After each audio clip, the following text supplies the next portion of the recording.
What's up mga kumari kuntigang o isang mapagpalang araw na po sa inyong lahat o kumusta po kayo?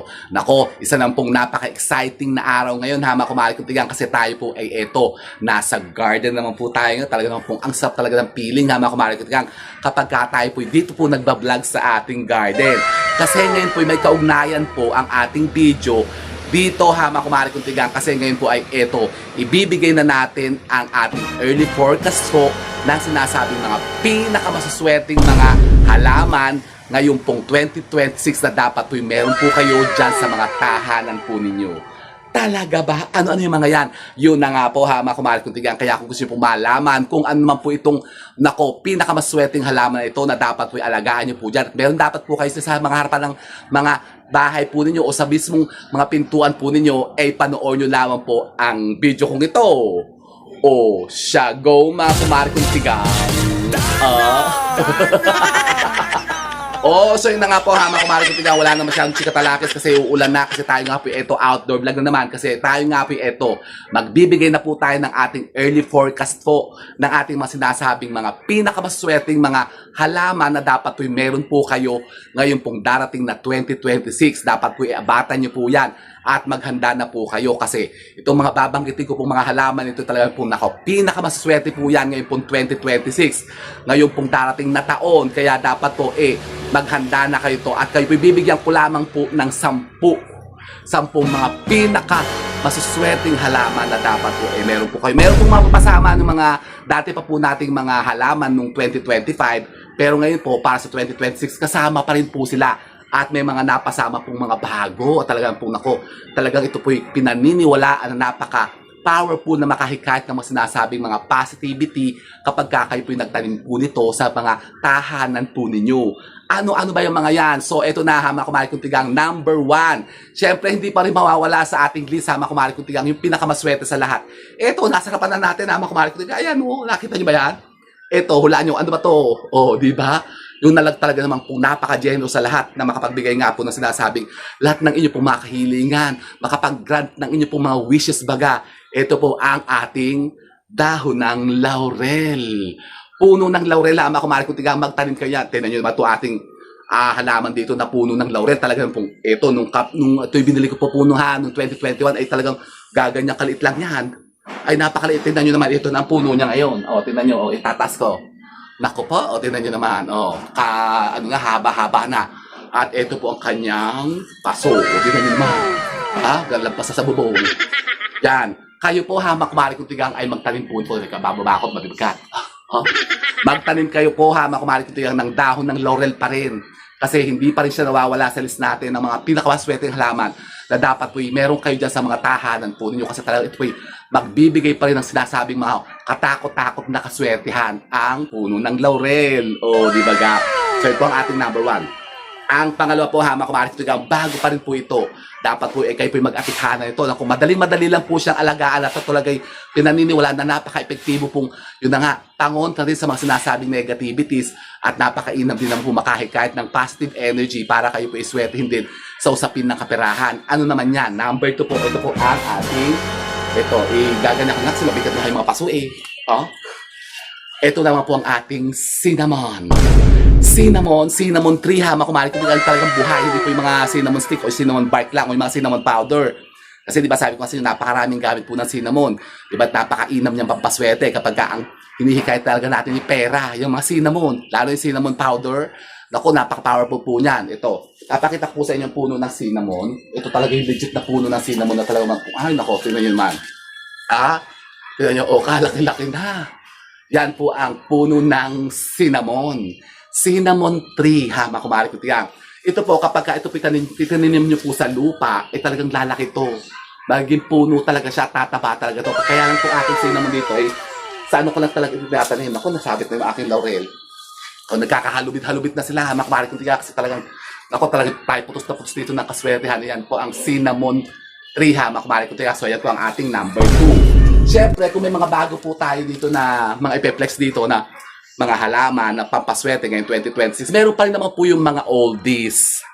Yung mga oldies natin, katulad po ito, hindi pa rin po mawawala sa ating list po. Pang number 3 sa top po siya, mga kumari kuntigang, ang ating po mga Millionaire Snake Plant. Tinan nyo, ang dami kong ganito, mga kumari katigang. At lang po yung sinasabing napaka-rare sa family po ng Sansevieria plants. Kasi nako, na mahal to ang mahal ang presyo. Napakamahal po ng presyo ng ating mga Sansevieria plants kapag kayo po yung nakabuhay nito, napakainam po ito sa loob ng bahay po nyo, indoor po. At talaga ito yung sinasabing nako, napaka-powerful po na makahikayat din po ng positivity sa bahay po natin. Napaka-powerful din to na mag-emit ng oxygen. Kung kalbawa kayo po yung medyo nahihirapang huminga, ito ang tanin nyo sa bahay nyo. Hindi sa masela na halaman, ha, makumari ko tiga, kahit po sa mga didilim, sa mga sulok-sulok, sa mga corners ng bahay po nyo, pwede siyang ilagay. Kasi talagang ito po magbubuso mo sinasabing mga stagnant energy na naandyan sa loob ng bahay po nyo para kayo talagang daluyan ng sinasabing mga kaswertihan. Ang ating number 3, ang ating pong Millionaire Snake Plant. Kasi bakit millionaires? Kasi millionaires ka to, magbibigay sa ito ng milyon-milyon. Talaga ba? Opo ha, mga kumari ko tigang. Number 4 po sa list po natin, bago rin po ito. Wala po ito nung last tip. Pero ito po yung napasama po ngayon. Yung mga halamang pong mga aglonema. Aglonema, yan po ha, makumarik ito yung aglonema. At ito po, ang sample natin sa ating aglonema, yung pong ating, yung tawag dito, Bangkok, ata ito variety po. Ito, tinan nyo, yan. Marami po iba't ibang klase po ng aglonema. Ito po yung isang klase, hindi ko alam kung anong particular na pangalan po ito. Pero, ngayon pong taon na ito, kayo po yung maghagilap nito ng mga halama, aglonema. Marami pong iba't ibang kulay ito. Ito po yung isa, tapos ito po yung isa, makumarik ito, isang klase po ito, aglonema. Ayan, ako, nataro na tayo, sukat na ito. Yan, aglonema. Yan, nakakabulo ng pangalan niya. Aglonema po, napakadali nitong buhayin. Para lang po itong sasaksak nyo lang po sa lupa. Talaga ito'y madaling mabubuhay. So, ibaba po natin. Ako yung nangangalay na leche. Leche talaga. Grabe. Ano to? Buwis buhay, Hirap pag-vlog, makamari ko tingnan. So, ito po, makamari ko tingnan. Ang ating ilan na ba? Pang-apat. So, ito po yung ating pang-apat, makamari ko tingnan. Ang aglonema. Magtanim kayo nito. Ito naman pong isa, ito po yung tigers, tiger, ano ba itong insect? Napahalo lang to, hindi po ito mahabang tangkay na to. Kaya hinahanda ako na lang, hindi ko na binunot. Kasi baka pag tinanggal ko, baka magtampo. Pero ito pong kulay pula po, yung kulay pink ang dahon niya po, aglonema. Yan, so ito po ang ating pang number 4, ang aglonema, makumari ko tigang. So ito po pang number 4 po. Ang pang number 5 po, syempre hindi pa rin po mawawala yung ating Patchira, nasa tabi ko. Patchira po o yung ating money tree na talagang pong hindi nawawala sa list. Napakainam po ito, lalong-lalo na po sa indoor, sa loob po ng bahay po ninyo. Ilalagay niyo po ito sa may tabi ng pintuan po ninyo, makumari kong tigang. Yan, pang number 5 po natin, ang Patchira o ang ating money tree na. Tinan nyo. Ang gaganda ng mga nila ngayon, kasi ulan na ulan kasi ngayon, kaya ang tataba nila. Yan ang ating pang number 5. Tapos, ang ating pong number 6, ito po, bihira lang din po ito makapasok sa top 10, makumari katigang. Ito pong nasa likodan natin, ang oliba. Oliba, hindi ko po bubuhatin sa napakabigat. Lalapit ko na lang kayo. Ito po, oliba. Yan, oliba. Ito po yung ginagawang palaspas tuwing mahal na araw. Alam niyo ba yun? Tuwing yung Palm Sunday, ito po yung ginagawang palaspas. Ito po, swerte rin po ito. Maglagay kayo ito sa may harapan po ng mga main door po ninyo o sa tabi ng gate po ninyo. Kasi ito, iwa-wide off naman po nito yung mga sinasabing mga energy ng inggit, mga hamiterang, mga inggitera, chismosa, ganyan, yung mga nambubuyag sa inyo, yung mga evil eye ng mga tao na yung nga naiinggit sa inyo, ito ang kokontra. Maglagay kayo ito. Ito pong ating oliba. Yan. Kapamilya po ito ng fan. O ano ba yung isang pamilya ito? Basta ito po, oliba po ito, pang number 6. Ang pang number 7 naman po natin, ito, yung nakasabit dito sa atin, yung mga ferns. Yan, ito po, Boston fern. Ito po sa tabi ko, Boston fern po ito. Yan, nakita niyo ba ito? Ayan po ang Boston ferns, yung ginagamit po sa patay. Actually, hindi man sa patay, sa floral arrangement ng patay. Ng kasalan din, ko. Kasi maganda po ito kasi napakabilis niyang lumago kasi parang sinasabi ito yung for abundance and prosperity. Kasi mabilis siya talagang sumibol at dumami. Kaya napakainam ito, lalong-lalo po kayo po may mga negosyo. So yun po ang number 7 po natin. Ang pang number 8 po, makumarik ito, magulat kayo bago nakasama siya ngayon, ang ating pong mga pakpaklawin. Pakpaklawin. Opo, usok-usok to ngayon ha, mga kumarikting. Marami po ngayon sa mga garden to. Oh. Sa aking pakpaklawin, ano yun? Baka napakaganda ang taba. Oh. Pakpaklawin. Yan. Magtanim kayo ng mga pakpaklawin sa harapan po ng mga bahay po nyo. I-display nyo po to. Kahit saan po ito mabubuhay, idikit nyo po sa mga kahoy-kahoy. Ito po, number 8 po natin, pakpaklawin. Oh. Yan. Isa pa po yan, pakpaklawin. Magtanim po kayo niya kasi talagang kayo po putusin na sinasabing unlimited na kaswertihan. At ang pang number 9 po, pang number 9 natin, ito yung ating pong mga Lucky Bamboo. Siyempre, hindi mawawala pa rin yung Lucky Bamboo natin. Ang Lucky Bamboo po, ha, makumari ko, marami pong variety. Ito po yung yellow, tsaka yung kulay green. Meron tutong white, tsaka yung kulay green, tsaka yung plain lang po. Yan, meron po iba't iba pong ano yan, bilang ang Lucky Bamboo. Pero kakawin po yung nagtanim po ng ganito na nasa lupa. Hayaan nyo lang pong sumupang siya sa sumupang. Pero kung ito po ilalagay sa tubig, may bilang po yan. May iba-ibang ibig sabihin po ang bilang ng stem po ng Lucky Bamboo. So ito po yun. Oh. Yan, maganda rin po ito sa harapan po ng bahay po natin. Yan, ito po ang ating pang number 9. At ang pang number 10 po natin, hamak malik tigang, ito. Ayun, hindi ko na po kukunin, hamak malik tigang. Pero kasi siya po ay nakatanim sa lupa. Yun, yung kulay pula na yun. Nakita niyo po lang yun. Yun po ang red palms. Red palm po, hamak malik tigang. Pero, ngayon naman pong 2026, kahit ano pong mga iba't ibang variety o family po ng farms, yan po yung mga royal farm, yung pong mga bungang China o yung mga palmera. Basta't farm po, maganda kaya itanim sa harapan ng bahay po niyo. Pero pinakamaganda po, ayun yung pinakamahirap buhayin sa lahat, yung red palm.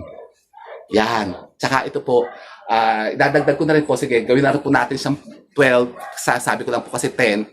Pero top 10 lang po talaga. Ito po, lagi itong nasa harapan ng bahay ko. Hindi ko talaga tinatanggal dito. Gusto ko muna itong aking, talaga tinayin ko, pinabiligan talaga ako ng halaman. Ito po yung ating, ano bang pangalan ito?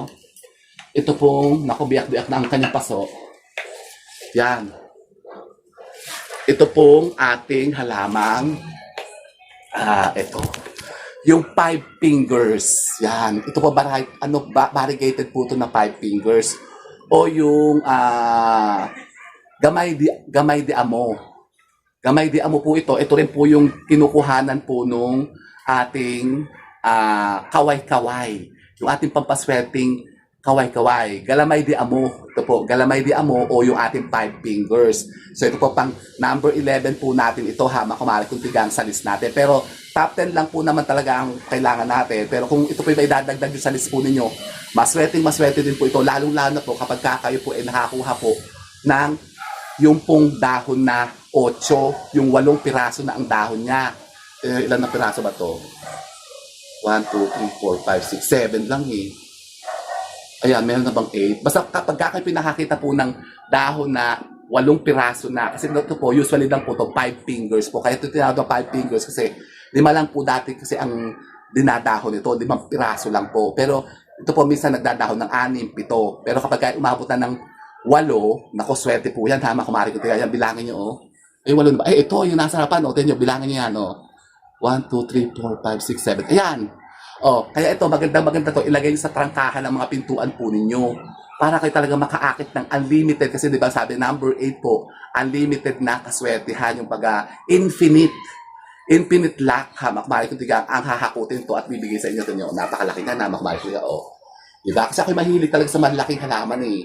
Kaya lang, ayoko itanim sa lupa kasi magwa-wild siya. Kaya gusto ko as much as possible kung kaya natin siyang i-maintain sa pasulang, gora tayo, hamak malik talaga. So ito naman po mga binabanggit natin na ito, hamak malik talaga. Naku, napakadadali naman po itong buhayin. Naku, sino naman yung nagwe-welding doon? Leche eh. Well, na welding. Ako'y, naleleche na ako eh. So, at ito po yung pang number 12 naman po. Kung kayo po yung makakakuha po ito, pero binihilangan po talaga ito eh. Ayan, luyang itim. Ang ating luyang itim po, hamak kumari kutigang, hindi po laging nawawala yan sa list natin. Pero bihira lang po kasi talaga makakuha po nito ng ating mga puno ng luyang itim. Bahala na lang kayo mag-effort. Kayo na mag-adjust, hamak kumari kutigang. Kung makakahanap kayo, di magaling. Kung hindi naman po, edi kahit yun na lang pong 10 muna ang hanapin po ninyo. Basta kung kayo po makakuha po ng mga puno ng luyang itim. Pero kung gusto niyo po talaga ng mga luyang itim, kontakin niyo si Mamila.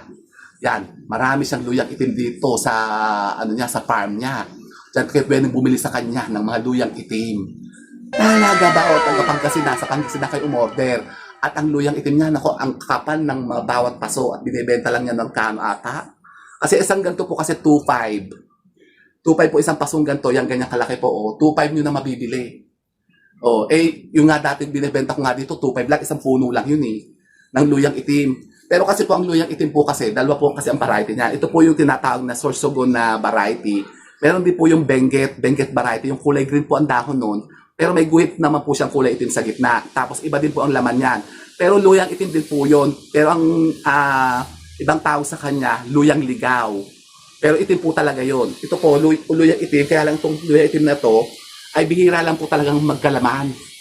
Kailangan talagang tumanda siya ng matandang-matanda bago siya magkaroon ng laman. So ito po, isa po ito, hamak marikutigang, na kung kayo po magkakaroon sa inyo po mga tahanan, ay napakaswerte po kasi talagang ito po napakainam na pangonta sa lahat ng sinasabing mga yan, kasamaan ng tao. Yan, negativities, mga lamang lupa, mga bating tao, bating lupa, kasama yan.